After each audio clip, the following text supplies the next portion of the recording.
ఇక ఇక బంగారం చూడుండ్రోళ్ళు మొన్నటిదాకా అసలు బంగారము 56,000కి తులం దొరుకుతుంది. మొన్ననే ఇక 5,000 ట్రంప్ తీసుకున్న నిర్ణయంతో ఆగమేఘాల మీద 5,000 కిందికి దిగొచ్చింది. ఇంకా దిగుతుంది బంగారం, రానున్న రోజులల్లో ఇంకా దిగుతుంది బంగారం అని చెప్పే వరకు అందరూ ఆశలు పడ్డోళ్ళు ఎవరైతే ఉన్నారో, ఆశలు పెట్టుకున్న వాళ్ళు ఎవరైతే ఉన్నారో మొత్తం మీద వాళ్ళు నోరు తెరిచే పరిస్థితి ఏర్పడ్డది. అబ్బా 56,000 తులమే దొరుకుతుందా బంగారం?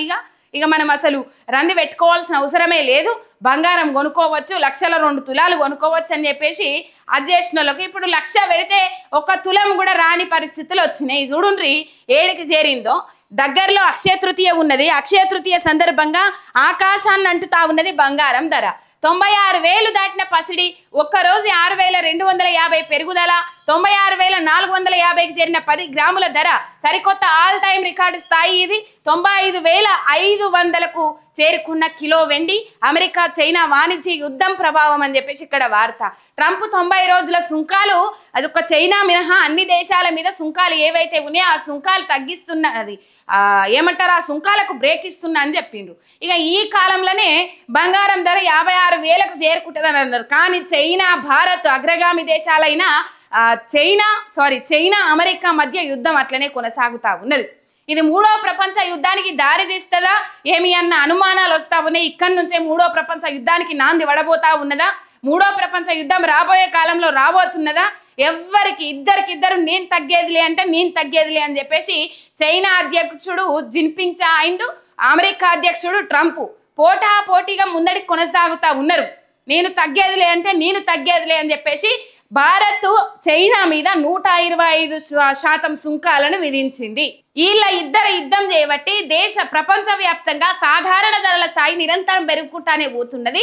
దానిలో భాగంగా బంగారం ధర 96,450కి చేరిందోల్లా.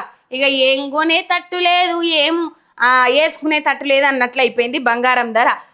మేఘాల మీద 96,000. ఈ మార్కు ఒక 4-5 రోజులలో 1,00,000 దాటినా ఆశ్చర్యపోవాల్సిన అవసరం లేదు. ఒక్కనాడే 5,000 పెరిగిందంటే నేను అనుకున్నా, ఒక్కనాడే 5,000 తగ్గిందంటే ఏకదం. ఎప్పుడైనా మీరు చూడుండ్రి, బంగారం 10 రూపాయలు తగ్గితే 1,000 రూపాయలు పెంచుతారు, 1,000 రూపాయలు పెరుగుతుంది. వచ్చే క్రమంలో 10 రూపాయలు తగ్గితే 1,000 రూపాయలు పెరుగుతుంది. రైట్. 95,500కు చేరుకుందట కిలో వెండి.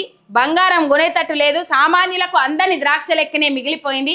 కరోనా తర్వాత ఎక్కువ మంది బంగారం మీద పెట్టుబడులు పెట్టిండ్రు. బంగారాన్నే మంచిగా వ్యాపారం లెక్క డిసైడ్ అయ్యి వాళ్ళందరూ ఆ దాచిపెట్టుకున్న సొమ్మంతా ఎట్లా ఇన్వెస్ట్ చేయాలనో అర్థం కాక ఆయన బంగారం మీద పెట్టే వరకు వాళ్ళు వచ్చి బంగారం కొంటుర్రు. కాబట్టి ఉన్నోళ్ళే బంగారం ఎక్కువ కొంటారు. కాబట్టి కొందరు అయితే కిలోలు కొనుక్కున్న సందర్భాలు ఉన్నాయి. కాబట్టి ఇక ఈ బంగారం రేటు అమాంతం పెరిగింది, ఆగమైంది.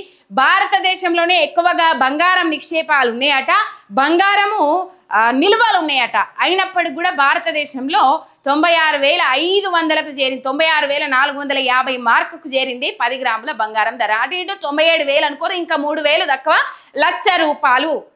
ఇక చెప్పుండ్రి, ఒక ఊరోళ్ళు తీర్మానం చేసుకున్నారట, పెళ్లిళ్ళ 3 తులాల కంటే ఎక్కువగా బంగారం పెట్టద్దు మనం అని చెప్పేసి.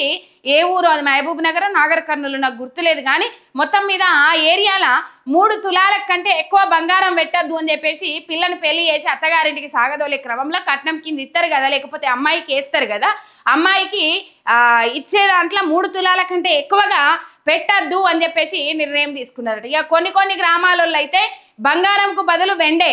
ఇన్ని రోజులు ఎక్కువగా పైసలు ఉన్నోళ్ళు వజ్రాలు కొనుక్కునేటోళ్ళు, పెద్ద రిచ్ క్లాస్ వాళ్ళు. కానీ సామాన్యులు బంగారం కొని తాహతకు తగ్గట్టుగా ఎంతో కొంత పెట్టేటోళ్ళు. కానీ ఇప్పుడు బంగారం అంటే రిచ్ పీపుల్స్ కొనేది, వెండి కూడా అదే. తులం 1,000 రూపాయలు అయింది వెండి. కిలో 1,00,000 ఉన్నది, అది కూడా కిలో వెండి 1,00,000 ఉన్నది, అది కూడా. ఇక సామాన్యులకు రేపు అందుబాటులో ఉండేది వెండే కావచ్చు. మొత్తం మీద ఈ పరిస్థితి ఇక్కడ చూస్తా ఉన్నాం మనం. బంగారం ధర అమాంతం పెరిగిపోయింది. ఇక దాన్ని ఆపేటోళ్ళు లేరు.